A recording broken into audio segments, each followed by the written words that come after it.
Irvine, California. I'm coming to Irvine, California, baby. April 15th through the 17th at the Irvine Improv. Oh, my goodness. First time there. Can't wait.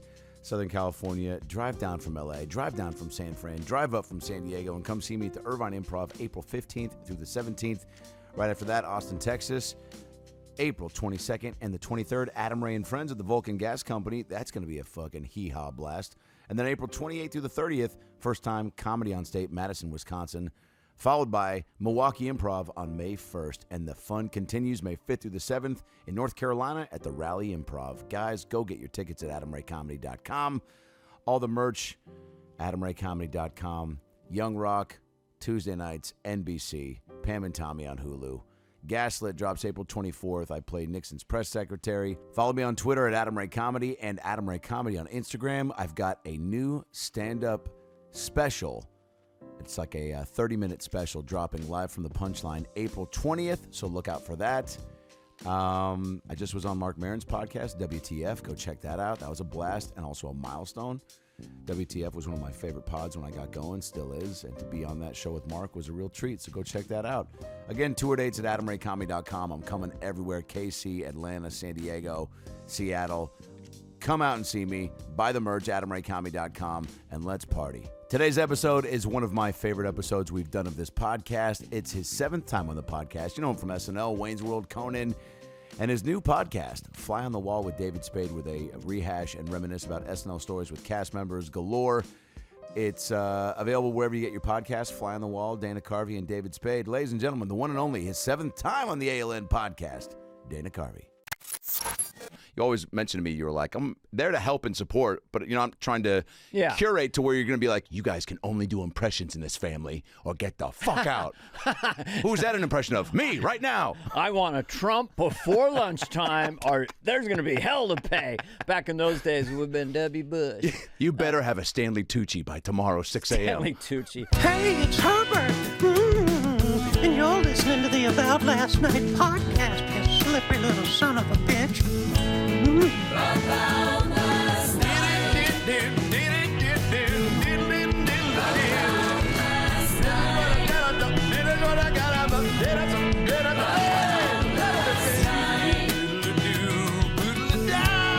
About last night.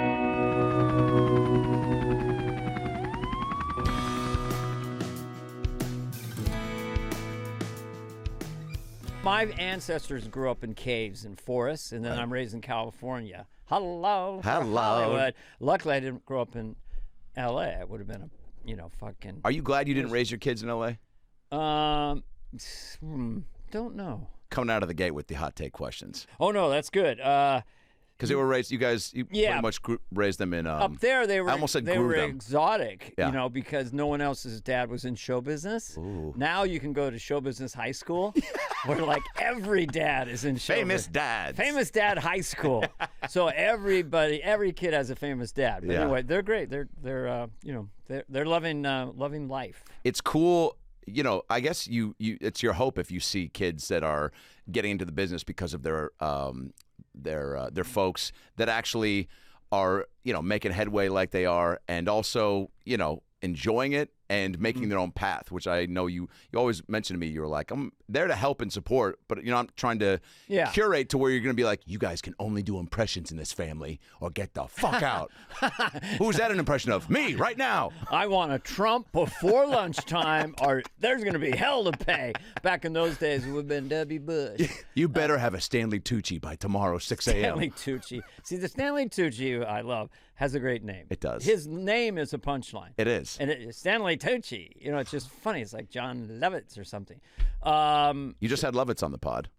Yeah, Lovitz is, when you have someone on the pod, because now it's called Flies on the Wall, available wherever resources are. Please, Fly on the Wall with Dana Carvey and David Spade, my new favorite podcast, probably your new favorite podcast, where Be a Fly on the Wall is Saturday Night Live alumni Dana Carvey and David Spade take you behind the scenes to reminisce about the most memorable stories and moments with friends of the show. See, yeah, you got that voice. You got pipes. I mean, that's real. I have such a boring face and voice. I'm like the Invisible Man. No, but I love it because then you can attach something to me. Yes. Because on SNL, Lovitz would show up with giant prosthetic makeup. They're making him into a lion or something. Awesome. And you go, Can you tell it's me? John, I can tell you from a half mile away. You know, with me, you put a mustache on. Where do you go? Yeah. So, and my voice, you have to have a neutral voice to Right. be able to manipulate it. Right. Anyway, I think about this late at night. I do want to get into the pod, but real quick, let's finish that path of raising the kids and keeping them on the track of like being supportive without being coddling. Have you always been like, was that a cognizant move like from the get-go where you're like, all right, I want you guys to do your own thing, but I'm here if you have questions? When it comes to comedy and creativity, then I'm much tougher organically. Right. As a regular dad, no, it's very hard for me to discipline or be cruel or Yeah, I can't or see you yelling. as ever laying down the hammer. I can't. Well, Stern and direct. I feel like you're the dad that's like, I'm disappointed in you. You're a big Yeah. bummer right Well, now. my childhood was a shit show. A lot of violence Yeah. and a lot of oppression. So I just went the other way. Right. But I think the one thing that I wouldn't stand for is rudeness, and so they weren't rude. So we would go occasionally on a private jet, like a giant one. I'm doing a press junket. We've got a G4. It's huge, ladies and gentlemen. And the coolest, and you got to bring the whole yeah, damn so fam. they're going, and so it's a long flight. So the one flight attendant, there we are on this giant jet. It's lifestyles, how do you... Lifestyles of the rich and famous with Master of Disguise star Dana Carvey. Oh, my God, one of my first impressions. Robin Leach, look it up, kids. I'm yelling, and I don't know why. That was a catchphrase that he had never said. So Right. a lot of times I would make up catchphrases, and he goes, I never said that. And same thing with Regis. I said, I'm out of control. And he said, honest to God, Donna Garvey, when I wanted to write the book, they said, can we call it Regis Philbin's Out of Control? And he goes, you know what? I never said that. That was Dana Garvey on Saturday Night Live. So it's just funny. Are you kidding me? No. That's amazing. I'm going to come up with an Adam Ray, like, are you kidding me? Or something. And then they'll want to name your book Adam Ray. Are you kidding me? My buddy says I say fuck yeah a lot. He goes, every time I see you, you go, fuck yeah. Like if I ask somebody a question, they say something, I go, fuck yeah, dude. Fuck yeah. I like nice is good. Hey, Yeah. I'm having a beer with my friends and a pizza. Nice. Nice. Hell yeah. But back to show business. Yeah. It's So you're on the private jet, Robin Oh Leach yeah, style. and the flight attendant put them in beds, and they had banana splits, Oh, my and they were God. watching a Lord of the Rings trilogy. And I looked Greatest at day ever. it and I go, something's very wrong about this. Gotcha. And now go to work at Best Buy. Yeah. Come on, kid. And don't have a complex. And don't ever have a complex. But they love the Twilight Zone. Yeah. And they love comedy, and so it was a natural thing for them. But I don't know if it's ironic. They're kids who went on a traditional path Yeah. to Northwestern or whatever. They're all in show business now. Right. Everyone's in show business. Mo, you're in show business, right? Everybody is Instagram. Mr. so Show Business. Everybody is in show business. Yeah. We've never been in a time like this, even close, Yeah. where you could do a YouTube channel and make $5 million a year. Yes. Yeah. The kids, how do you feel about the kids that unwrap toys and make a lot of money? I hear there's a guy who opens jars of pickles and is doing 7 figures. God, Yeah. fuck. And you're kind of like, what? See, that makes me angry, but then it makes me go, hey, man, you beat us all to the punch. Yeah, the kid that opens toys and makes $25 million. Yeah, it's so distortive. Like, he took the power away from the toy companies. Now, like, it's Yeah. almost like with Rotten Tomatoes. Like, people are like, you could like a movie, but then people are like, well, it's not certified fresh. And you're like, but I still like it, but it's not fresh. I know. You know, So, so you're it's right. like- Everyone's a critic. Yeah. Everyone's got a platform. Stating the obvious. Everyone's here. a critic, but no one's the critic. But I thought of this. Hello. Yeah, Sherman, yeah. PJ, yeah. Jealous? Sorry, John Lovitz once again. I thought of this 15 years ago. I thought, oh man, right as YouTube started, I thought, well, could I? I'm from Saturday Night Live and stuff. Could I make a channel? Could I get 1 million people to give me 50 cents a month? Probably. Well, back then. Now it's becoming true for people. Where there's podcasters I know that are making $4 to $5 million in their own little kingdom. Yeah. The aggregate audience on YouTube or in social media is about 4 to 5 billion globally. Right. And so if you can I know one other guy who did a Patreon thing for people who don't know about that. So my special podcast is Saturday night at 11. I don't know what's so special about it, but it's and if you want to, you can't listen to that one or see it. But if you give me $1, You give me $5 a month, you can see all the special ones. So he started out with 3,000, then 10,000, 17,000. Now he's up over 40,000. So that, if I do my math correctly, that's 200,000 a month. Holy No one's really knows who he is. 2.5 million just off that. So this monetization, which makes young people coming through crazy. Yes. Like, that guy's on fire, because when I grew up, it's like the best band was the Beatles and the most popular band. Oh, the funniest guy, Richard Pryor and George Carlin, they were the most successful or richest, Yes. Steve Martin. Yes. Now it's all upside down, all distorted. So I don't know how people process it, but if it bugs me, like I say when I'm on stage, and I'm a millionaire and I'm really tweaked. Yeah, come on. Like Ben Stiller, we had him on Fly on the Wall, available wherever podcasts are. So very good. He said he couldn't go on Instagram anymore. It made him feel bad. And this is after Zoolander, after you meet the parents, after, he's a big, giant, multimillionaire. Tropic Thunder, everything. Tropic Thunder, yeah. And it made him feel bad. So what? Wow. So the distortion of this could never be underestimated. It's insane to... It's not good. It's not... It's not good. Joe? Joe. Mr. President, what do you think about Instagram and TikTok? That's the people so into TikTok. Come on. We went on TikTok. I'm not afraid. We'll do it. Oh, you went on? God. Well, I want to just break him down for a second. Because my new toy, I love that you call your impressions toys, by the way. They are. It's such a great way to break it down, because the way you play, discover, and explore with a new person, voice, character, it's so always exploratory, which is what a toy is, right? To kind of play with it. If it's a Tonka truck, you go down the dirt. You find new ways to use it, and environments to have it. And I extrapolate it so it makes me happy. So I go through different distillations. Like my first one was so abstract. It was like with Biden. Come on, that's the people saying it's America. So it was just that. Getting through, struggling. The people say it's just America. So I wanted to take it to the moon. Of course. So then what happens when you're doing a public person, even President Biden, it takes a long time for people to get used to his new hooks. Like Trump was on Celebrity Apprentice. We saw him for years. Yeah. This new guy shows up in 2016. Never seen all those hooks. And you had to adjust to that. So with Biden, we knew of him, but then he shows up. And I watched the town halls. So that's where I got the hooks. When he had the little mic running for president, the first one I got was he would say, no joke, when it wasn't a joke. My father lost his job. No joke. I'm not kidding around here. Like what? Stuff that's not even remotely funny. Yeah, it was a hit and run. Like the people died. No joke.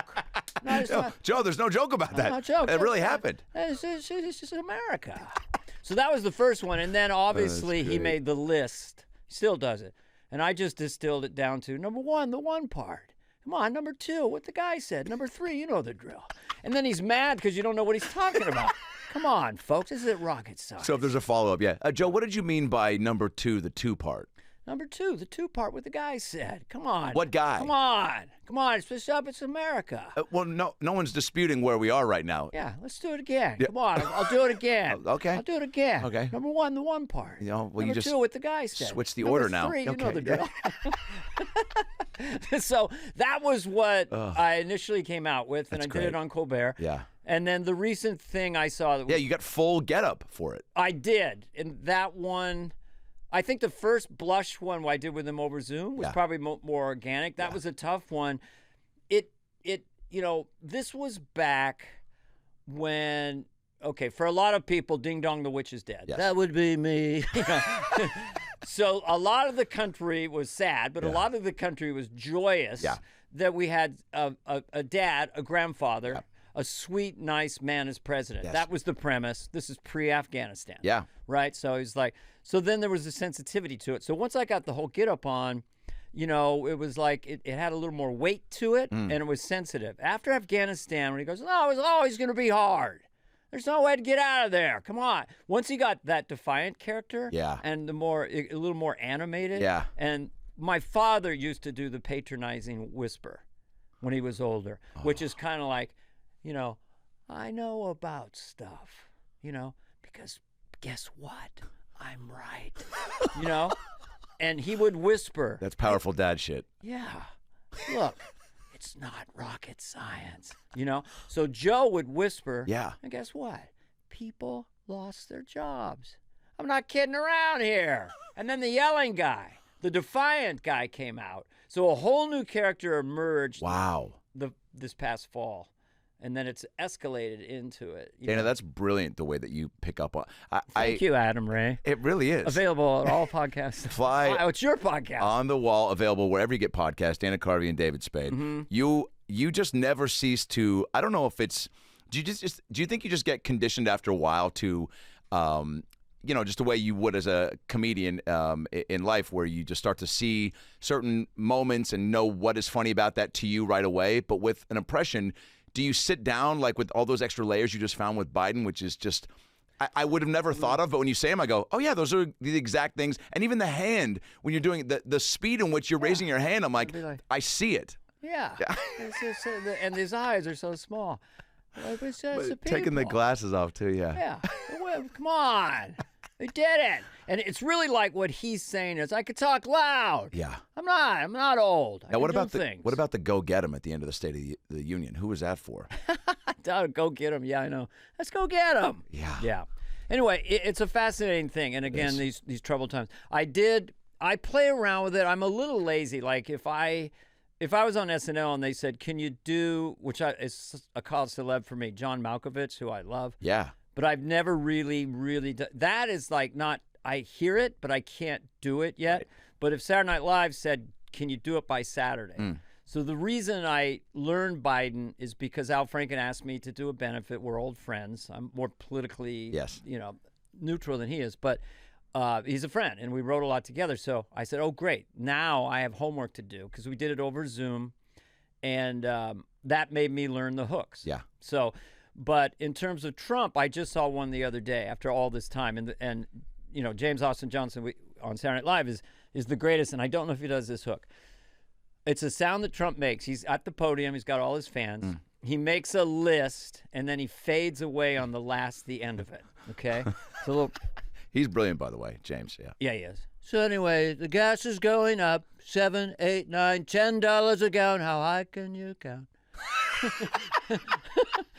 And that's the new Trump. How high can you count? Oh, he does that sometimes. Like he's falling out of a hammock. Yeah. $7, $8, $9, $10. How high can you count? It's like, this is so fucking true. I'm just gonna sit back. Yeah. There's an entitlement to that. Yeah. Of fading away your words to where it's like, how high can you count? If you really want to hear how great this is, you better fucking turn up the dial. Yeah. Because you got to catch it's almost like you don't deserve for me to give you the full convicted into the mic, like the whole sentence at its full truest. Well, it's like, this is so obvious how high can you count? Right? Just that musicality is so... Inflation is everywhere, doing things horrible. How high can you go? So that's like a song in my head that makes my brain extremely happy. Oh, my God. And I think that maybe... The Teletubbies have raised their prices on tickets yet again. $40, $60, $80. It's too much. How high can you go? Okay. Yeah, I was waiting for it. You had it. Everyone's got a good Trump. Look, you can smoke Bubba Kush. You can smoke Sativa Indica. How high will you go? How high can you go? So, Trump, you could make fun of him, but... Not going anywhere. The working a word. If you look at politics and look at human nature as just like, high school with money, as Albert Brooks said, we're all just kids. And so what a message. I mean, I heard the hook for me was Trump would work winning, like more than you could think. Like the audience would start laughing. We're going to be winning like you can't believe. Winning, we're going to win. Excuse me, everybody's saying it. We're going to win more than, you'll be begging me not to win. We're going to win so much. How high can you win? Do you think Charlie Sheen was pissed? Because he was the first one to be like, winning, right? Oh, wow. Remember that? That's a good, Winning, hey, Tiger Blood. Hey. Tiger Blood. He didn't take Tiger Blood, but he took winning, right? That is kind of a... winning. Yeah. Yeah. He was like, ah. Did he ever host SNL? If he has, we'll have him on as a guest. Charlie Sheen? I'm sure he I bet he did in the 80s. Or audition. Yeah, after Platoon. So tell me about starting this podcast, because you've been this is now your 7th time on the About Last Night podcast. Is that right? You're in the Golden Jacket Club or the Golden Shower Club. Either way, It's a prestigious. Yeah, and you have a nice studio now. Thank you. Yeah. I'd like to know what this costs and how did you get it? Sans dwarf this time, but Brad is in our hearts. Brad and our Williams, minds. ladies and gentlemen. You might be under the table. Check Yeah. before you leave. Brad is the reason we met, which is amazing. Brad. Yes. Which I am ever in. In his dead. I remember. I think he told me when you guys first met. It was up at the Throckmorton, right up in NorCal. Yeah. Yeah. And had you met a little person prior to Brad? Probably, right? I can't remember the gentleman's name, but it's kind of an interesting story. Not Warwick Davis from Willow. No. Yeah. So, please. Doing Master of Disguise. Yes. Okay. So it's a kids movie. It's PG. It's an all-time classic. It's a Dana Carvey hidden gem. I'll say that. Rotten Tomatoes. 10 years later, did a new review of it. Oh, good. And said, what is going on with this movie? It's as if it was written by little children. But we didn't know it was going to be a kids movie until like a few weeks before we started. What? We, meaning me and people I wrote with. Yeah. So that we decided to make it the ultimate kids movie, almost a parody of kids films. So the kid in the movie, instead of be Johnny, we called him Brave Barney Baker. Right. And the dog's name was the Cuteness. Right. So it became this distortive, almost parody of, but it has nice elements. But oh yeah, we had this bizarre thing that in the Master of Disguise world, they practice on a slapping dummy. This is prescient. We'll go into the Will Smith thing after this. Because you always slap, so you never hit a man with a closed fist. You give him his dignity. Yes. So the slapping dummy was a mechanical thing in this kid's film. And I was going to work out with it. So it looks like this wooden robot. So we couldn't get it remotely to control. The only solution was to take a little person, put him in the back of the mechanical thing, and have him move the arms. Brilliant. Yeah. So I wish I knew offhand. I think his name is Duncan. So we got to be friends. So this is what was interesting. So Louis C.K. is visiting the set because he was my head writer. Yeah, he was on the pretty Dana good. Carvey show. Yeah. He's visiting the set, and Duncan's just walking around, and Louis says, "You got to put him in the movie. You got to put him in the movie." Yeah. You know, it's like, okay. So at the end of the movie, I have a scene where I'm sitting with Duncan. He's dressed like a Super Mario character. I can't remember why. Because why not? I'm in this Italian helpless kind of man-child. Yeah. Yes, you like. And we just did this conversation. You like to slap. And so I talked him through it. And I said, you just go, I like to slap. After everything I say. I said, you really like to slap. I like to slap. And I think it's the best scene in the movie. Amazing. So there you go. That's amazing. So before Brad went. And then I did meet a guy. I sat next to me on an airplane to Hawaii, and he ended up the same hotel we were all at with my sister's birthday, all of us, in the Grotto. It was at one of those hotels with a swim-up bar. It sounds like the beginning of a David Spade rom-com. I have met a lot of little people. On planes. On planes. And, No way. And in movies, yeah. But Brad was the one that, the stand-up powerhouse that blew my mind. The powerhouse, yeah, I know. Yeah, monster. Just last night. And now he's going to Cirque du Soleil show in Vegas. We all got to figure out a time to go out there and see it. Do you know that? He's going to be in Cirque du Soleil? There's a new Cirque du Soleil show called Mad Apple. It's about one night in New York. And there's a little person doing stand-up comedy at one point, and he's the little person. Perfect. He does oh my two God, sets, he'll destroy. And he told me last night there's something about where he's holding.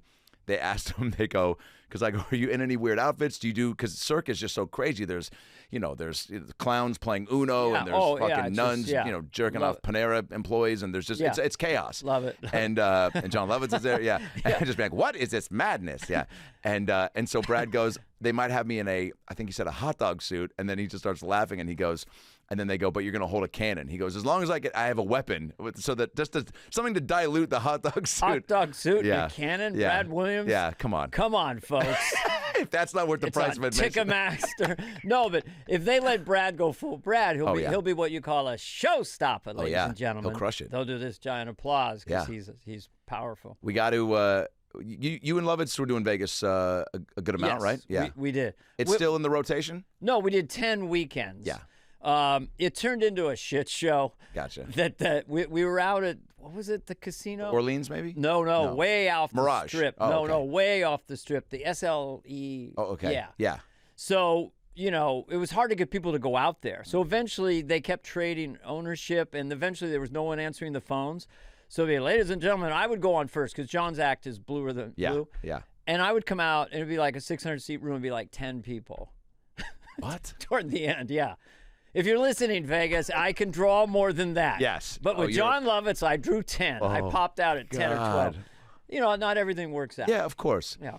We were in the green room. He was, he does the Laugh Factory in Vegas, yeah. where I do all the time. And so he was doing the early show. And so it was first chance I got to kick it with him, and he's back there. And what I appreciated, though, which I think is what you and Spade have a good back and forth on Fly on the Wall, available everywhere where your podcasts are found. Podcasts are sold. Where sold are found. And as he goes, I just love people that want to be in the bit boat, as I call it, right away. Like they're always in the bit boat without a life preserver. I appreciate that. And John's wearing, he loves it. I think he runs cold because I am a Seattle boy. I was wearing a T-shirt in the green room. I felt very comfy. Mm-hmm. He's wearing a giant, it looked like he had just, like he was going to, like he was wearing a coat as if his next words were going to be like, well, I'll see you guys later. They put me up at the Igloo Casino. Because he looked freezing, and the coat was so big. And so I say to him, I go, hey, John, I can go upstairs and get you a bigger coat if you want. Like, just sarcastically. And he goes, ha, ha. Aha.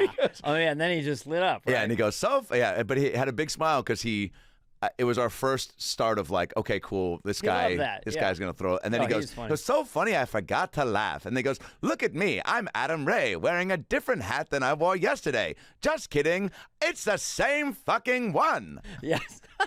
It was just very John. Yeah, very John. The podcast, what you've done, again, this one 7 times. You've done so many. Your talk show bits they always go viral. Did you finally let's just go? Some virality here in a sec. Come on, baby. With my. We will. We will. Okay. We will. Smith. There's a tease. Enter the sound effect. There's a tease. Wait. So did you? Yeah. You always wanted to do a podcast. You've got the Dana Carvey Fantastic Podcast. The Fantastic Podcast, which I will bring back, which I love. Chris Rios, my sidekick, who also cuts my hair. Fantastic. He just has a great organic sense of humor and laugh. Larry Bubbles Brown phoning in, who's like famous in comedy. Yes. So I will bring that back. Good. What happened with this one is that, so I moved back to L.A. I'm in West Hollywood. Yeah. David Spade's a man about town. Yeah. He doesn't like to be alone in his mansion. You know, the walls start to close in. You say hello to the bad guy, okay? You don't let my mansion, David Spade. Why you gotta fucking do, man? I gotta go out. I gotta get out of here. The walls are closing in. Every time you look at me, you son of a bitch. So I love Al Pacino. I mean, there's nothing better than that. Wait, rhythm. real quick, have you met him ever? No, but John Lovitz, full circle, met him. You know, Dana does you know. You said that to Pacino? Yeah, I said it to Pacino. He does you from Scarface. He thinks it's your finest performance. So Pacino, I guess, said something like, that's very nice. Tell Dana, I like it. Now, if you don't mind, get the fuck out of my face. Who the fuck taking are a you? shit. Who let you in the stall? Yeah. So anyway, so I moved back down and I started Spade's out and about. You guys have been homies for a long time. I knew Spade before SNL. When he was like coming to LA at 21. Wow. And he ended up, I shared a house with Bob Dubek and Kevin Nealon in Beechwood Canyon with my wife. And then Spade I got SNL, was able to bring Kevin in, and then Spade took Kevin's bedroom in the house. So we knew him back then. He was always funny. Yeah. And then I saw him on SNL. We shared probably 4 years there, 3-4 years, SNL. And then just kind of lost the thread of each other. But we never see each other like that. So when he moved down, we started going out to dinner. And I like to go to a place that's just really close to where I live. Like so eventually we'd only go there. Yeah.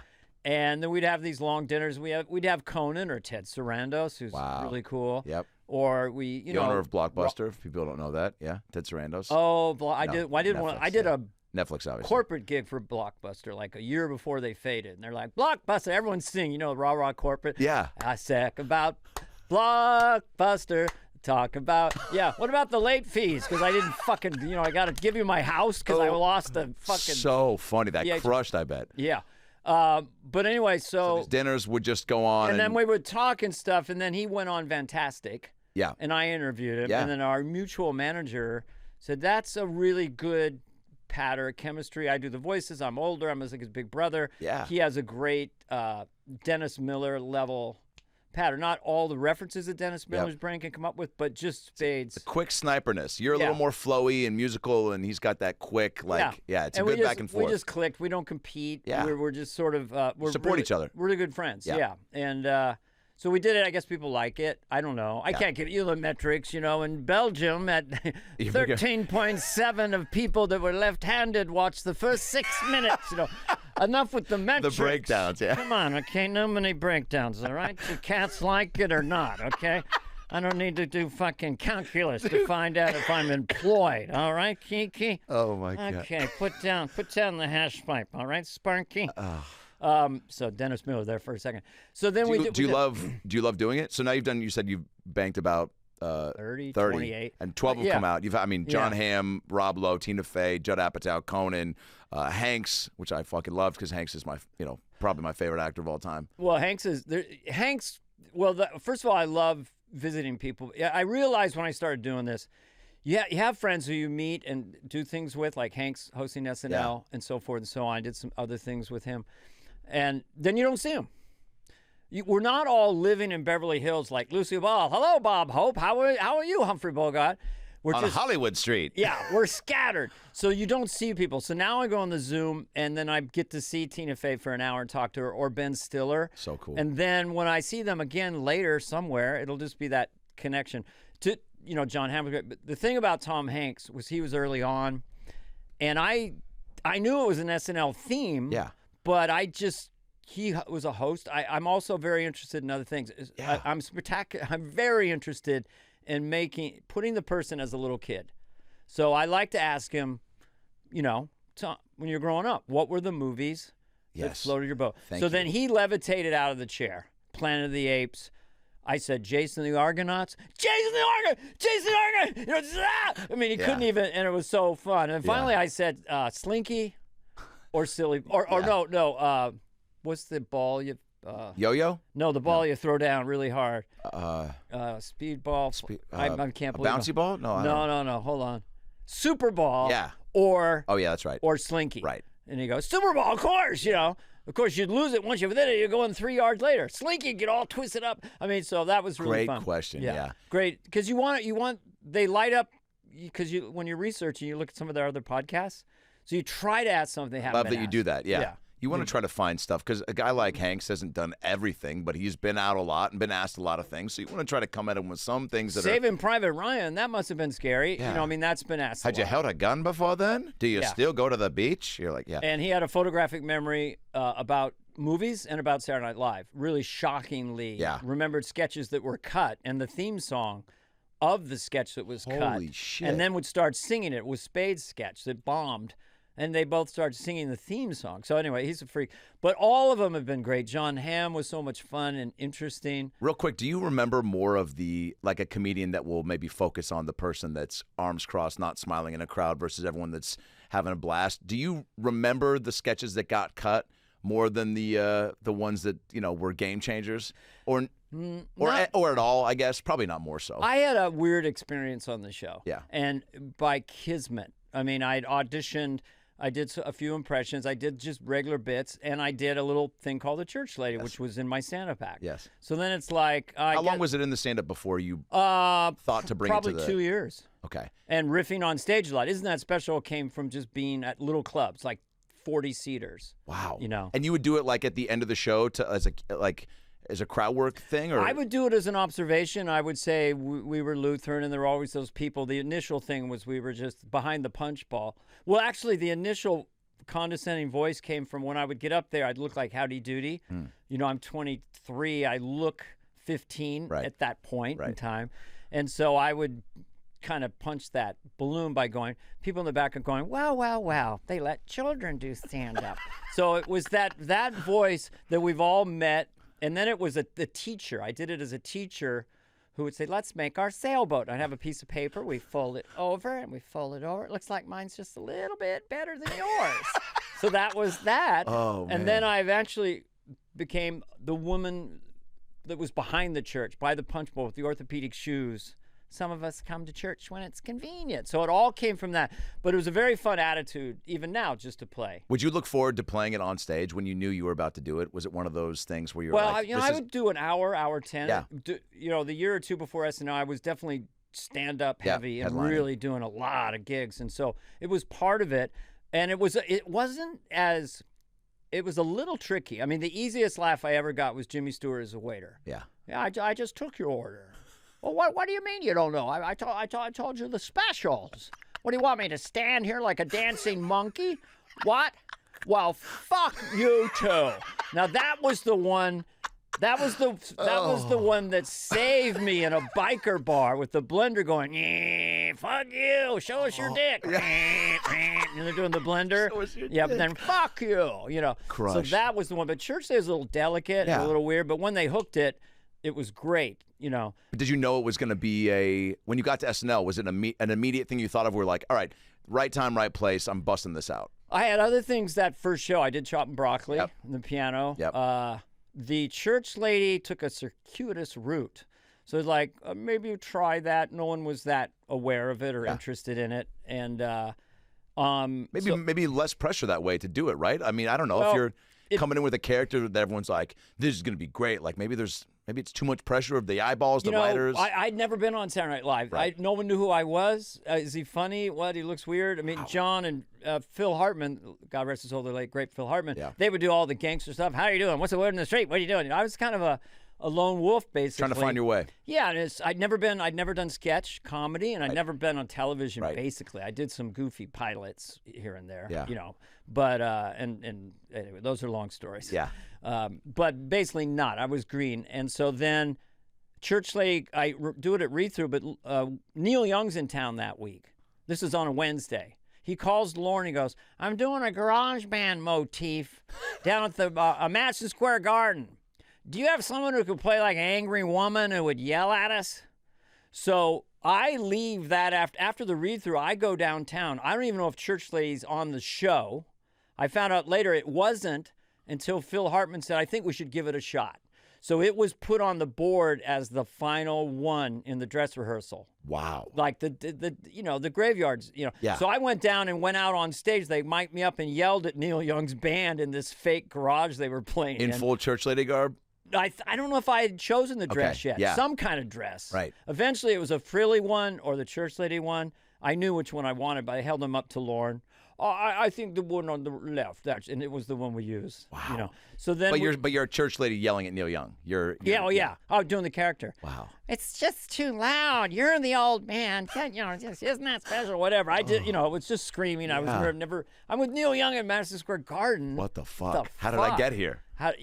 Crazy. So then we did the practice show. We rehearsed all week, and I had Victoria Jackson was a guest, and then Sigourney Weaver was the host, and we had, Devil and Your Naughty Bulbous, stuff like that. Yeah.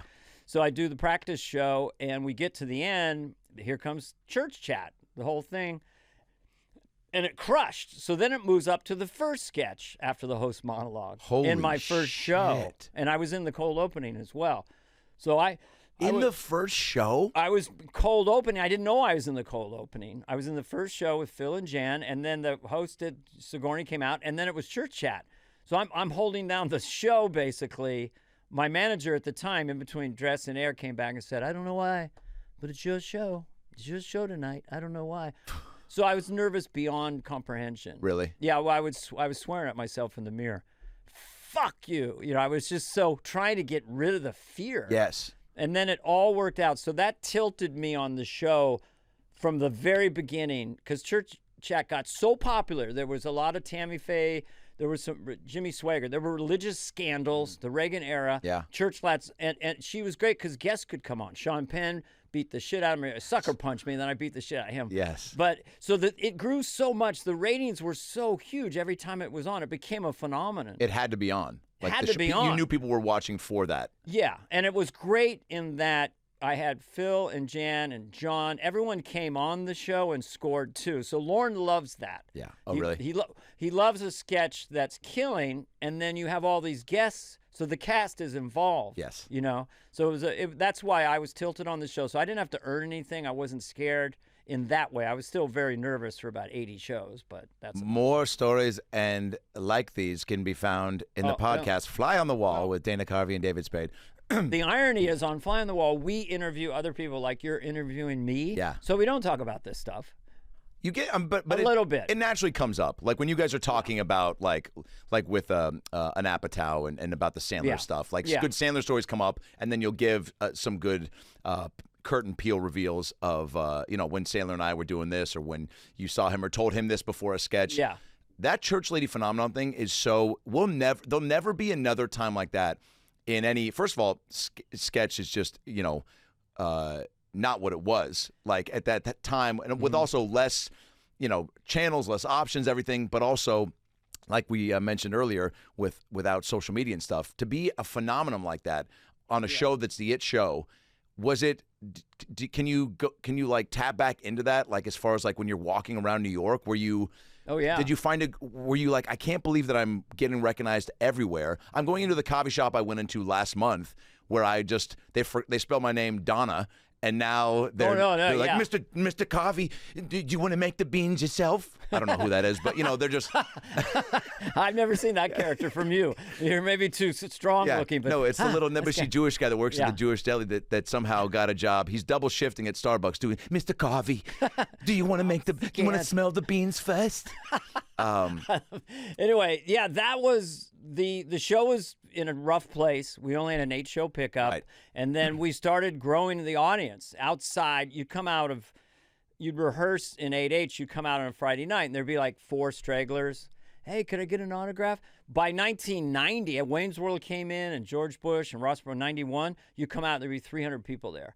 So this whole rush, the ratings doubled or tripled. I mean, all of us, Phil, Mike Myers, Kevin Nealon, Dennis Miller. It was just a real, and then Sandler came in and Farley and everybody. So it kept growing. So it was out of body and surreal. And we followed the Golden Girls, which was a huge show. So our numbers were huge. Was after the Golden Girls? It was off on at 10. There was the newscast, but still that carried us over. So our numbers were huge. So you could do a bit, and then the next day on Sunday, hey, I love that church lady giving Sean Penn a bunch of shit, And I'd say to my wife, really? No, my point is, good night, ladies and gentlemen. This is, you have to download Fly on the Freaking Wall. Yeah, dude, I never liked the title. I wanted to call it, that's show business. Also a good title. But anyway, Fly on the Wall is what it is. Do you have guests?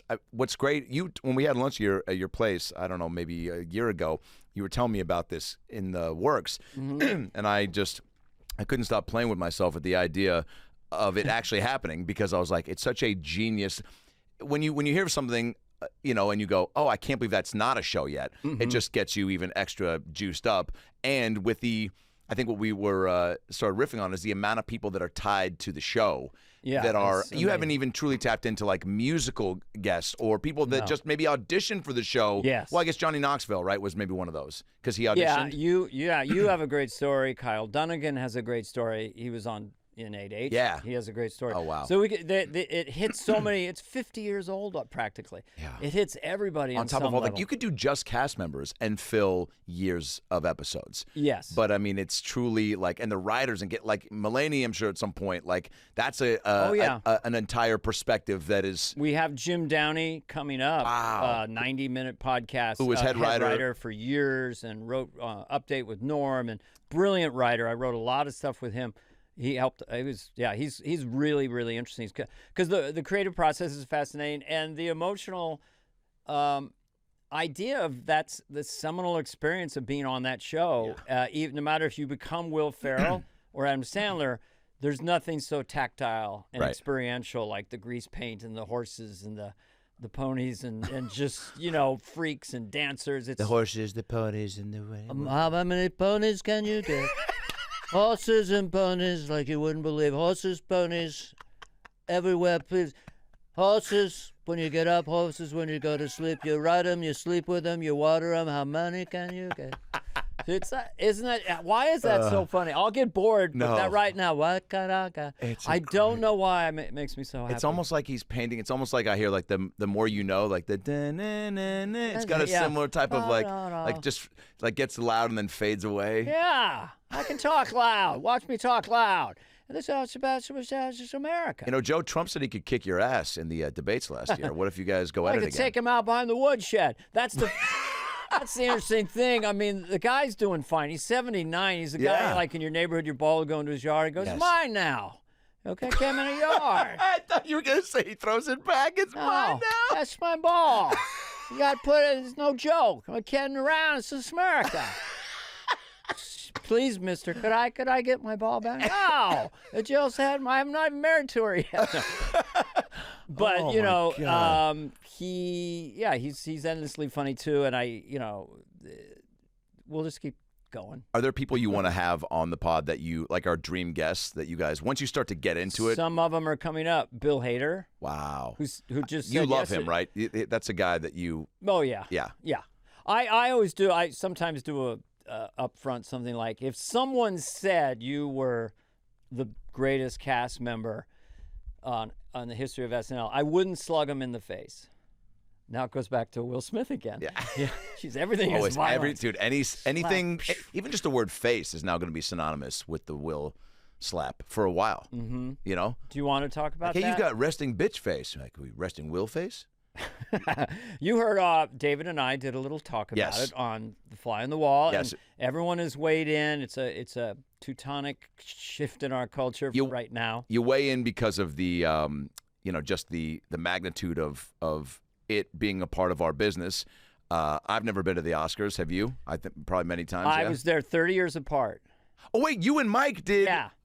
Yeah. So glad I remember that. That was fucking unbelievable. That was 3-4 years ago. Who knows? But It was pre-COVID. Pre-COVID, yeah. That was 2018. Oh, man, that was unbelievable. So 30 years apart. Well, we went there for Wayne's World, and then Mike did Bohemian Rhapsody and just wanted me there, so we did the bit. Yeah. And so, So just set the scene for us at that award show. Not, I guess, now more recently, so that it's tied to the. First of all, I incident. said to my wife, if we're going back, I'm going in style. I want a really good tuxedo. Yeah. So we went to, I don't know which one in Beverly Hills. My wife would know. Private dressing room.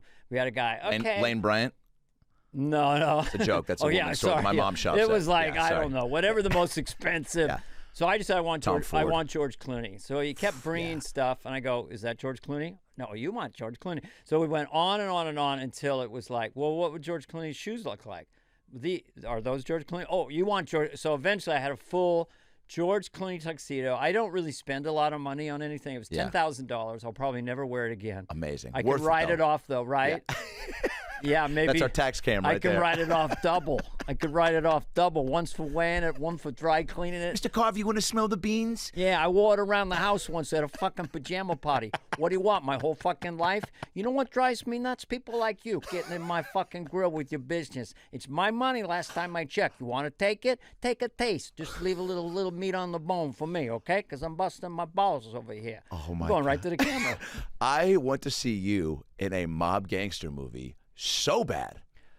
That's so you can tap into that guy so oh, yeah. well. Just give me a nose or Yes, some kind of thing. yes. Yeah. Get our girl Jen Aspinall to prosthetic you up. Oh, yeah. You know what? It's easy. It's a good attitude to have. It's like a little Pacino, little Dennis Miller, little like Yeah. Fauci. Yeah, what the fuck do you want? What do you it was a friend of mine. He's from Brooklyn, you know, long-term friend who passed away. But anyway, he's a brilliant guy. It's just so funny. And he'd never been anywhere. He'd been to Coney Island once in his life. So he's in Florida, and I go, let's go to Disneyland. Now, Disneyland, never been there, you know what I mean? Travolta? Yeah, this guy, he talks like this. So we go on Pirates of the Caribbean, and we're in the boat and stuff, and then he's seeing all the little figures popping out of barrels and stuff. He goes, hey, is that a real person? I go, no, that's not a real person. Yeah, but that's a real person right there, right? That's got to be a real person. No, they're all animatronic. No, come on now. That's got to be a real person right there. You're like, who do you know that fucking waves like He'd that? never been. Yeah. He'd been at the coin toss or the roller coaster. That was an Suddenly extent he's in a of three-dimensional world. too much. Couldn't deal with That's it. so funny. But That's a great character bit or something. Taking like the isolated Brooklyn guy, putting him in Disney World for the first time. I mean, for me as That's a kid, got to be a person. That's a person, That's a right? person, How about that's that a person. pirate? I feel like I live next to that guy. That's not a person. Yeah, if that's not a person, then I'm fine. Maybe I am high. Yeah. But I always thought the East Coast could beat up the West Coast. As a kid, they scared me. Oh yeah. The East Coast just seemed like so rough and tumble. Oh yeah. You get these drivers coming from the airport when you go into Kennedy. I've always been faithful to my wife. I've always been. I might have a little on the side, but I've been faithful. She's saying this to me. I had a couple stashed. And then you're over like, in sir, I Queens. just asked you which freeway we should take. Yeah. I always was faithful to my wife. I had a couple on the side, every other weekend in Queens, but I was faithful. I've heard never that forgot so many that one. times. I know. The cabbies, it's what I love about, and Uber drivers now I think are getting pretty healthy with their small talk, but cabbies, in New York, there's nothing like getting in and right out of the gate you feel like you got into a conversation that was already happening. Oh, totally. Like you get in and it's like, hey, but that's when I picked up the bass clarinet because we couldn't afford a sax, and you're like, huh? You're talking to me, right? Yeah, you've been there for a minute. At least up here you have. So anyway, Yeah, it just seems like it's just such a gritty, tough world. Get the fuck out of my face. What are you doing? Come on. Okay, so the Oscars doing Biden. The Oscars is very pristine, prestigious. Yeah, it's exhausting. I mean, It is. What you do is when you're driving to the Oscars in the car, a mile before you get there are people alongside the road saying, Jesus loves you. Like, stop, don't go. Honking and screaming and noise and Spanglish. Just you're being heckled by a mob all the way in the super first world privileged limousine in a $10,000 tuxedo. Yeah. And they're just harassing you for they must have done that to Will Smith the whole time going up. Yeah. And then you go in and it's so shrill and so loud when you're going down that giant red carpet. I can't say it's enjoyable, but it was fun. But it's par for the course. Just like being in the room and having to maybe be the butt of some jokes or be included in the program.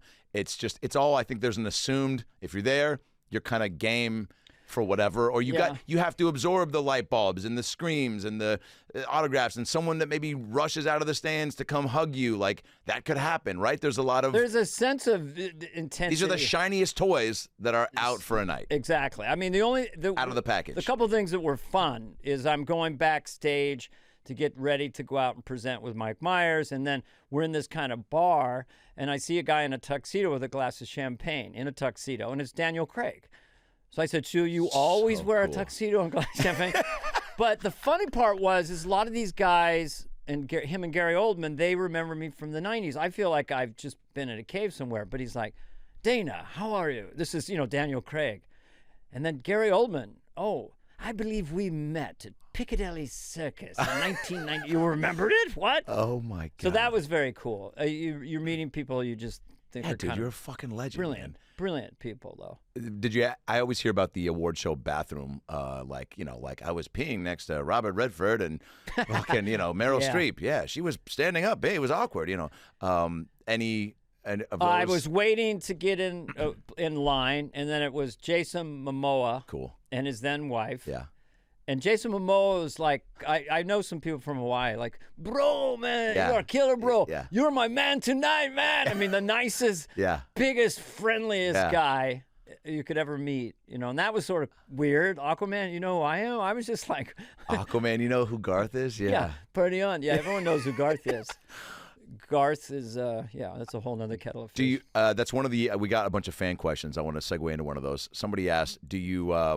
What do you think when you see people dress up as Garth for Halloween?" And I was telling you that, my new pal Dwayne, The Rock Johnson, said that he and his wife dressed up as Wayne and Garth for Halloween, and he was joking about how he goes, it was weird because she was Garth, and so I was like, I think I told you this. He goes, I was, That's she funny. was really hot as Garth, so then I was like, turned on by Garth, so then I'm like, God, do I have like a secret love for Dana? Like, do I need to call him up and figure this out? Funny. No, it's always the women who do Garth. Yes. With the long blonde hair. Yes. And then they do the thing. So I can't fathom. When that started, was it mind blowing? Oh yeah. I mean, we didn't know. We just did the movie. We were everything was cool. It was kind of working as a sketch and stuff. It was going great. Yeah. And then we didn't know if the movie was going to do anything. All of a sudden, it's just #1, and fan mail is like exploding toward us. And Mike and I went to London to promote it, which I didn't know what time it was when they said, "Do you want to go to London to promote?" I'm kind of tired. It's been a long season. I think, could I go to LA? And they go, "Well, we'll give you all you want on the Concorde. How many seats you want?" So we took like 8 people on the Concorde. Man. Stayed at the Dorchester, and Paramount had been pushing Wayne's World in London like heavy. So we went to the premiere in London, and we're in our little. Well, I didn't have a $10,000 tuxedo, and we're in some cool British limousine, and we get out, and there's 5,000 kids with Wayne and Garth posters and leaning on a cyclone fence and screaming like we were the Beatles. Like the Beatles. Like we're the Beatles.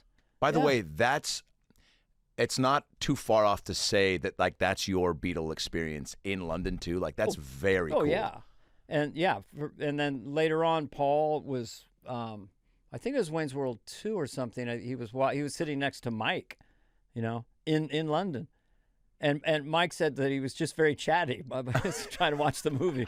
I was just, I was like, I don't know. Sometimes I'm a goth, sometimes I'm a Wayne. Depends on the mood I'm in. How popular I am, or my confidence. Yeah, we're kind of trying to watch a film here, okay? That's a great other hook for Paul McCartney of him being the chatty guy in a movie. Chatty guy in a movie. Yeah, that's right. Or the guy watching a movie, a horror movie, and trying to figure out who's the killer right away. Those people that like. Yes.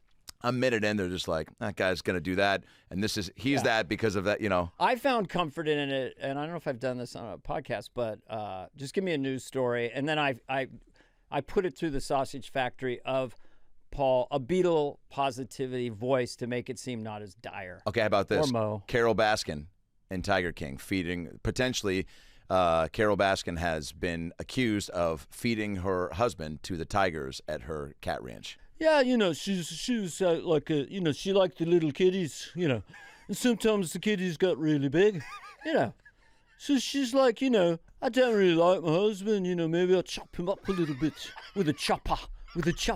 I'll feed him to the kitties, because they're hungry, and they go purry, go to sleep, with parts of my husband in their bellies. Just doesn't sound quite like a sociopathic That's murder. Amazing. But yeah, that's a very positive. I used to do Paul, John, and Ringo. It's a myth, I think, but that they tried to get to Woodstock, and they were in a car and they got lost. Well, I think you go left, John. Well, I can't see anything right now. The fog's so thick. And Ringo's in the back. Come on, me brothers. Don't fight me, brothers. And George is like, I think maybe we made the wrong decision, So that's a good George. I love all of them. John and Paul, the primary writers. You truly love the Beatles. Yeah, and Conan and J.J. Abrams. We have a club. I can't lay claim to it other than I was 9 years old with older brothers in 1964. My brother and I, Scott, had a band called The Surfers because we were into the Beach Boys. Yeah. I had a Hardy Boys book as my snare drum. I stole drumsticks from Mickey Hart from Grateful Dead at his store on Laurel Avenue. Wow. And I ran into him 30 years later. I didn't know it was his store. And he says I had a music store on Laurel Avenue in the 60s in San Carlos where I stole my drumsticks from. Holy shit. So I said, I think I should. And so I handed him a 20. Holy shit. We call it even. But anyway, so we had a band. Then we saw the Beatles. And then we were the Beatles. And we had a red hamper I would kick as a kick drum. And then a fascination with them. And I do think it's a Renaissance decade with Pink Floyd and Zeppelin and others. Yeah. Hendrix. But then the Beatles were such lightning in a bottle that the society is still figuring them out. I think, and young people too. Yeah, are like no, like Dennis Miller had a great quote about it because he goes, I can figure out the Stones, Zeppelin, other bands, okay, but for the life of me, I can't figure out the Beatles, how they could have that many songs that brilliant. I don't understand it, Carvey. I went a little quiet, Carvey. It is, an above ground water thing to try to figure out, like how you can be that. Did you watch that Disney Plus? Yeah. Mike watched it twice, all the way through. It's like 8 hours. Oh yeah. Yeah. Did I ever tell you when I met Paul McCartney the one and only time at the Hollywood Improv? No, I'm walking. Such a sweet guy. The sweetest. I walk into the room. It's a 10 p.m. show on a Wednesday. There's maybe 50 people in the crowd. Maybe. I walk in. My buddy just goes, "Hey, no pressure. Paul McCartney's in the back." I go, "Hey." All the pressure is what you just gave me. Well, I did not expect any Beatle to be here. So I go up. I turn the juice up. I try to, I'm now performing for royalty. So I'm like, and then it was a fun set. It was a good crowd. The back of the Improv showroom where the door is to leave the back. He's sitting right in that booth right near the door. So I purposely walk right by in the hopes that he'll maybe tap me on the shoulder and we'll become best friends. Wow. And I walk by and I had done this dumb joke about Shania Twain, and she has a song called "That Don't Impress Me Much," and I was doing a joke about she'll even take the smallest things and be like, "So you have a car? That don't impress them," and I'm like, "Well, that took me a long time to save up for. I'm still making payments on that Ford Escape. There's a chip shortage," and so I do that, and I walk by, and he taps me on the shoulder as I walk by, and he goes, "Adam," and I go, "Oh, hey." And he goes, "Oh, it's very funny." He goes, "That don't impress me." And he does that back to me. And then he goes, "Do you want to sit down and have a drink?" And I go, "Yeah, of course." And I sit down and he goes, "What are we having?" And I go, "Dude, I'll drink anything. I'll do anything to you. I'm very vulnerable right now, And he goes, "Let's get margaritas." And I go, margaritas? "Yeah." And I just go, "Yeah, man, of course." So we get margaritas. We cheers. He goes, "What are we cheersing to?" And I go, "To being best friends forever." And he leans in and goes, "What else?" And then we went outside and I tried to throw a Hail Mary and ask him to do the podcast, and he's like, "Oh, we got to get on a flight. We're going to China, at 10 a.m. And I go, "I'll come over with the mics. I'll bring my buddy Brad. 15 minutes. We'll come to the hotel. We'll do it in the lobby." He puts his hand on my shoulder and with a big Paul McCartney smile just leans in again and just goes, "It's not going to happen." And then he pats me on the shoulder and then just goes, "Great show." It's so many people have gone insane by being that famous, and then Paul is able to just men do crazy things for women. Samson and Delilah, Cleopatra. It's the Trump classic. and Melania. Yeah, let me tell you, so many things. You used to do so many things for me, baby. You used to let me pick the TV shows every night. Is that old Melania? It's me, Melania. Wouldn't you want to be a fly on the wall in that marriage? I'm ready. I've taken the pills. I've bathed twice. I've got my jammies on. Moisturized everywhere. How high can you moisturize? Can you just use the doll again, please? Who's the new one we should do? Does anyone do a Melania or a Baron? I think there was someone on Colbert, a woman, did a great Melania. Yeah. It's just sort of that Czechoslovakian accent or Slovakia. Yeah, that's right. That's right. Let me tell you. That's right. Yeah, she's got, because when she was like, I do this bit now about the first ladies and their campaign slogans that they need to help unify the country. Every first lady's got to do it. And I go, Michelle Obama famously went, hard in the paint with, "They go low, we go high." And everybody was like, yeah. Potheads were like, "That's what I'm trying to tell you, man." And I go, and Melania Trump came right back with, "Be best." Just be best. And then everyone's like, "Yeah, wait, what? Be better? Try your best." I feel like we're missing some words. And then I go, Trump was for sure in the wings, just like, "You get 2 syllables a week and then back in the box, bitch." He has to add bitch. Yeah, of course. I just feel like that's a guy too that I think is controlling even parts of like what she does and says. But I'm waiting for her tell-all book. It's you could call it maybe a Faustian deal. Yeah. If you marry an older guy who's a little heavy and so forth and so on, you get $1 billion. Yeah. You get $1 billion, but it's sometimes there's another price to pay. Yeah. The only woman I do is Greta Thunberg, who I find fascinating. You do a Greta Thunberg. And all I have is, how dare you? How dare you? I mean, I always think about, they've got to stop flying into climate conferences because we can't take it serious when they drop a carbon bomb on Edinburgh. Right. And then they're dancing and partying all night. Even she has you could look on YouTube. She's singing a song. "I don't want to dance tonight. We're going to be all right." And Al Gore's out there. "I got to the planet's heating up." I mean, they're not acting like there's any real problem. Those things are suck and fuck parties. Yeah, man. they really are. The suck and fuck parties. How do we get an invite to that, Mo? We got Blue toward the end. That was good. Dan, I want to wrap this up in a few minutes. Can we do I want to do a couple fun little games here. One, I was talking about pickup lines with a buddy of mine last night at the Comedy Store, and I go, this would be a fun thing to do, where I found some of the some old, dirty, awful pickup lines, and I'm gonna turn the computer to you, and I'm gonna throw a few guys at you, and I want you to read them. I'll be the girl at the bar, and you can just kind of pick and choose as you want. They're in that little paragraph there. Oh. They're one at a time. Each line is its own thing. Wait a minute. I just want to be able to see it really well. Okay, good. No, hold on. Let me make sure I can space them out for you. You're going to be all right. How dare you? These are okay. The internet, man, never fails. I literally just typed in. I go, okay, so pickup lines is different people. Okay, let me see. Let me see. How many can you pick up? So I'm just going to throw a guy at you, and then Well, or wait, you can. are you a sea lion? Because I see you lying in my bed tonight. Oh, I see what Yeah. you're saying. So, okay. but each line is its own thing. Okay. And it's a lightning round, ladies and gentlemen. Dang, dang, dang. Yeah. So It's like the first one, let's do Impressions Pyramid. Yeah. Should do that with Jimmy Fallon. Yeah. Impressions Pyramid. Okay, here we are. Go ahead. All right, so I'll be the girl at the bar for each of these, All right. and so I'll set you up by saying like, oh hey, and introducing myself to you. And scene. Okay, go ahead. Oh my God, Jimmy Stewart, it's nice to see you at this bar. Yeah.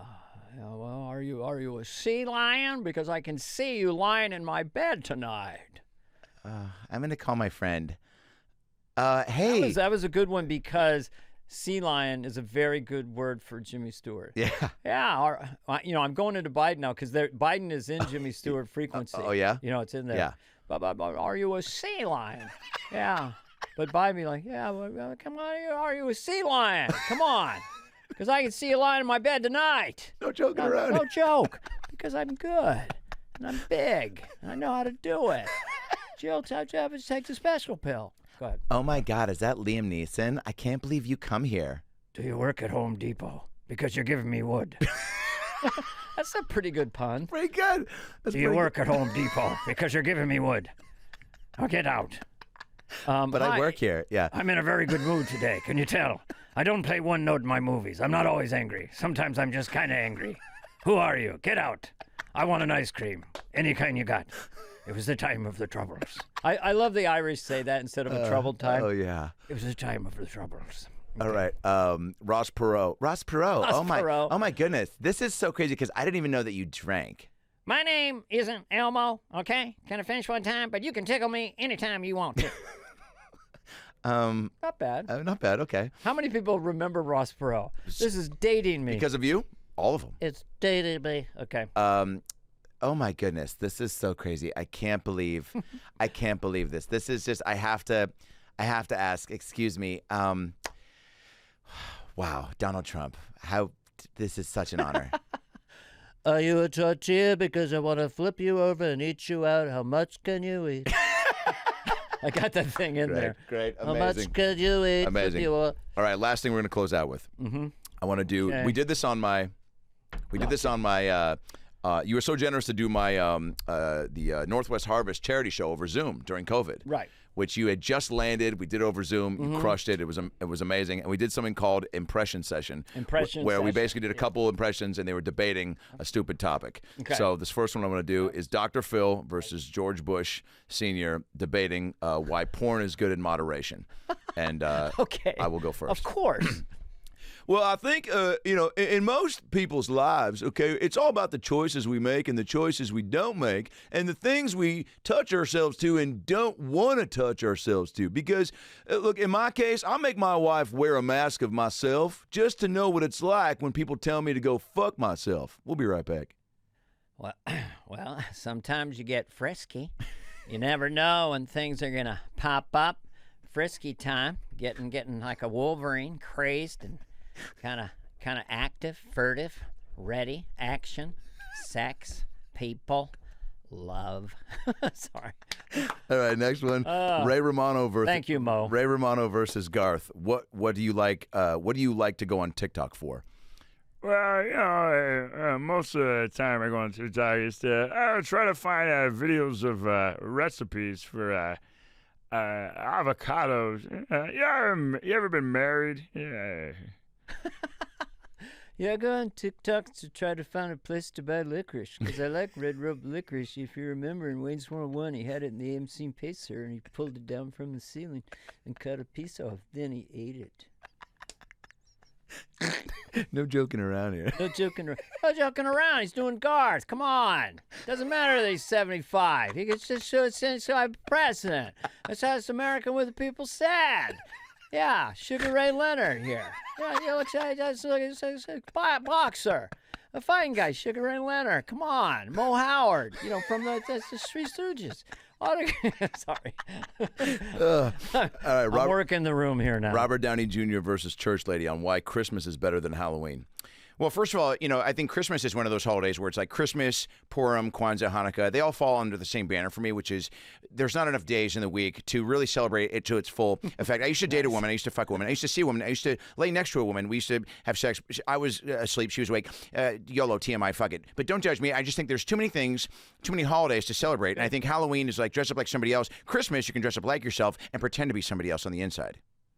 Well. If we have to choose between Halloween and the day of our Lord. Halloween, witches and goblins and sluts and whores, oh my. Middle-aged housewives in slutty little dresses taking their toddlers around the neighborhood with a paper cup of red wine. Then they're all drunk and you say, how are you doing? They say, you don't know me. You never knew me. Yes, we do know you because you're a throbbing whore. Or Christmas, celebrating baby Jesus who only wants good and kindness, freshly powdered bottom coming out of a manger. Now I'm kind of going into trouble. How high can you go? How many mangers? Yeah. At one point, all the impressions become one impression. I have been worked out today. I've been rode hard. You're crushing it. Yeah. All right, Dana, last thing. Inside the Actor Studio 10 questionnaire question. R.I.P. James Lipton. I'm going to play James Lipton. We're going to close this episode out, getting to know Dana Carvey with 10 quick questions. Jeez Louise. Inside the Actor Studio style. I'm James Lipton. Here we go. Dana Carvey here. Dana. I love the face. Dana, what is your favorite word? My favorite word is fun. Love that. Or girl. Love that too. What is your least favorite word, Dana Carvey? Diarrhea. Use it in a sentence. I know a guy named Adam Ray who had diarrhea. Too soon. Too soon. What turns you on? What turns me on? Someone being turned on. Oh, good best answer so far. What Nick Swartzen said diarrhea turns him on. Did he really? Yeah. Okay, but he did joking. diarrhea first, and then diarrhea. He said no. He said the next question is what turns you off, and he said diarrhea, and I said, what do you mean? He goes, when it's on my face.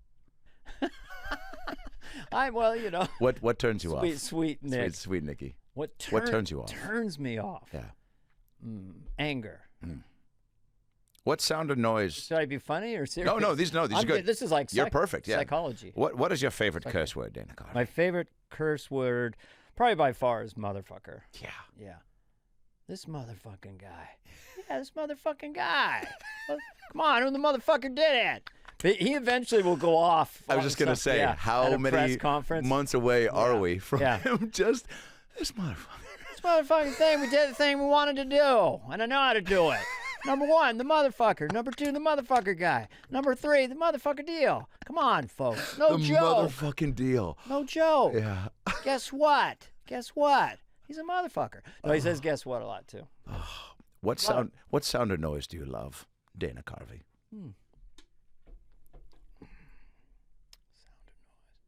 Sound or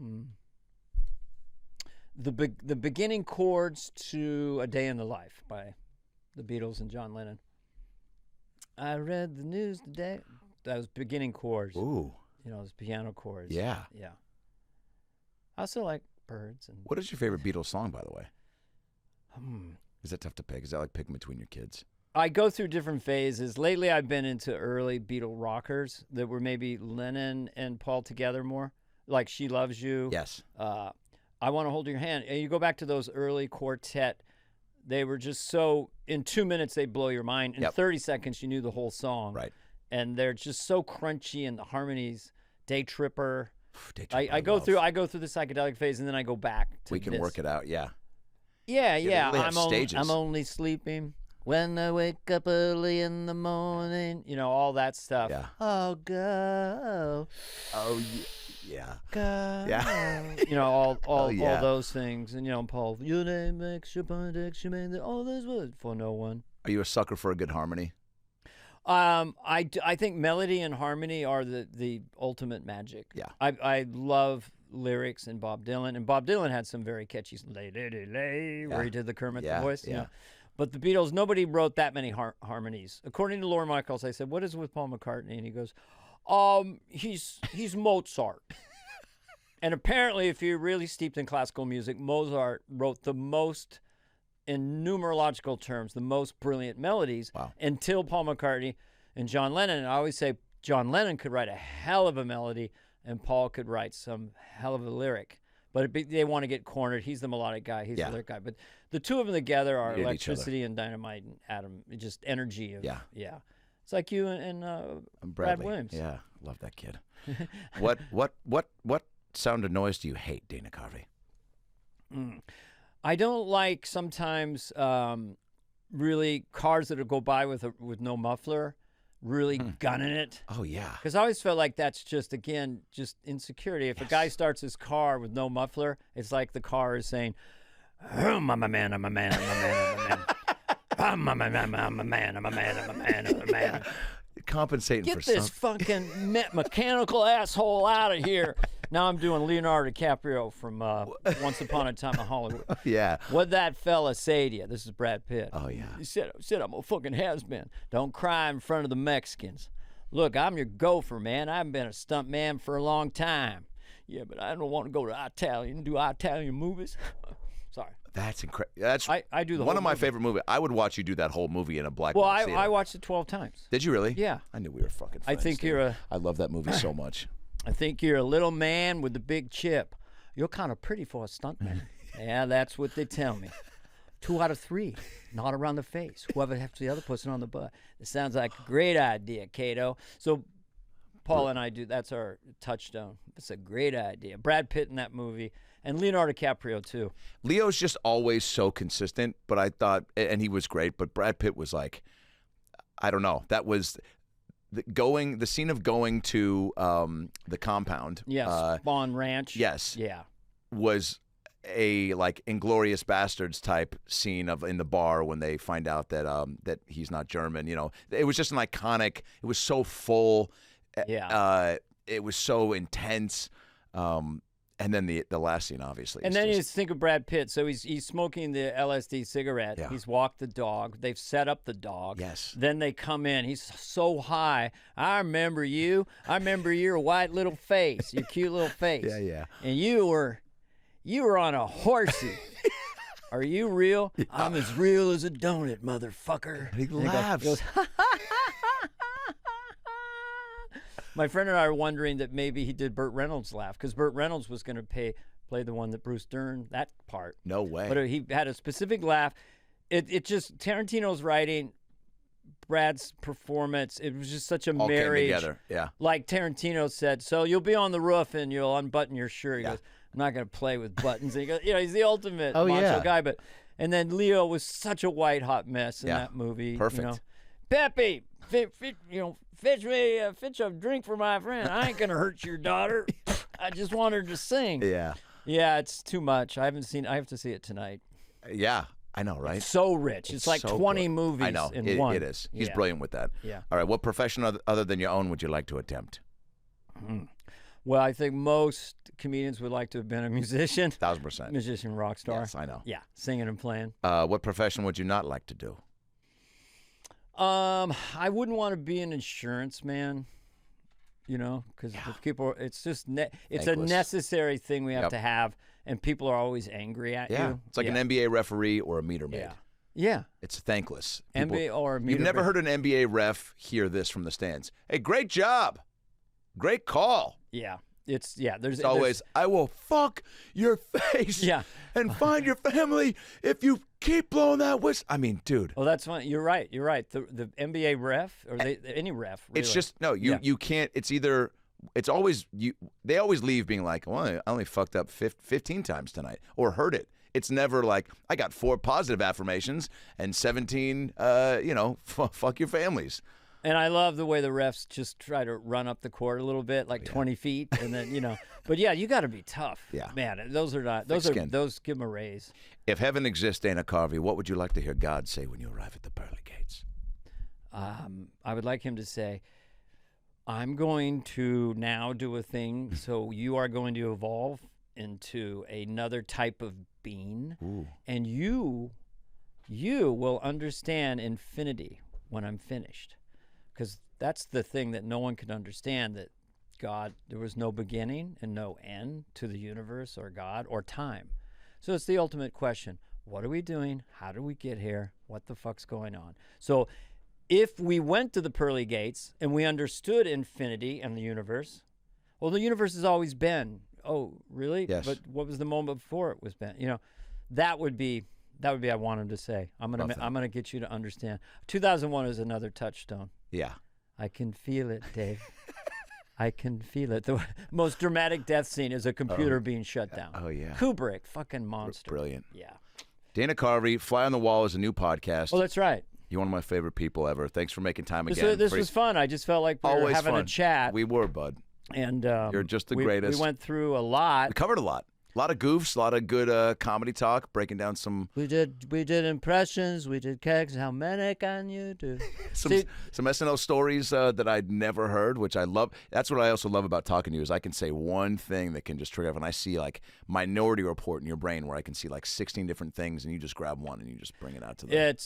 When you're interviewing, and you're obviously very good at it. Now I'm going to mimic you. Yeah, but please. yeah, it's you're chiming in. Yeah. You're creating energy. You're thinking the next question. He said something or she said something. Do I add on to that? Yeah. Do I ask this follow-up thing, or I go too far flung then from what we were originally talking about? So it is a definite brain exercise. Mostly have fun and relax and don't think much. Do I go for the bit or do I ask the follow-up question Right. and then save that bit and hopefully that it comes back around and keep it right Because sometimes they'll bring up Christopher Walken. So I go, should I tell my story as Christopher Walken or no? And then you have to temper it sometimes and bring it back to the person. Depends on the person. Judd Apatow, we really wanted to hear stuff I was doing. Yeah. Everybody's different. Good Lord. Well, thanks for coming on. I mean, I am on. Okay. All right. Well, Fly on the Wall podcast. Adam Ray. I love you, bud. Love you too, you're man. just the best. Oh, This yeah. was fun. Close with your Adam Ray impression. I mean, I don't have the deepness. Hi, I'm Adam Ray. I can't get that low. You did. You're tougher than Obama. That was the hardest one to get, was to go low like Obama, because he goes down here. Yeah. Amazing Grace. And that's that kind of rhythm. Michelle, I'm doing the Adam Ray podcast. Be there in a second. No, leave the egg salad out. I don't need it right now. Anyway, my voice can go like this, but I can't get down to your timbre. That's not where I go. That's not the way I roll. It can get that deep. Maybe a little tequila. A little tequila. What are you talking about, man? Why are you fucking with me? Now I don't know who I'm doing. Anyway, I love you all so right. much. So we'll Thanks talk for doing later. this. We'll talk soon. Yeah. Dana Carvey, ladies and gentlemen. Mo. The end of part 1. Yeah, right? Thanks, bud. Zoa. Thanks, Rock. Guys, Adam Ray here for the About Last Night podcast. Hope you enjoyed that episode. It was a good one. A lot of laughs, a lot of tears, a lot of stuff to think about and chew on, huh? Because that's what life's all about, chewing on the good stuff. Nobody said that. Maybe Denzel did. Maybe Tom Hanks did. Maybe they said it together in Philadelphia. The point is, click subscribe right here on the ALN logo so you can get more episodes and stay up to date when new content drops, highlights, animations, clips. It's all here for you, baby. I'll see you next time. Whoop, I don't know how to blink.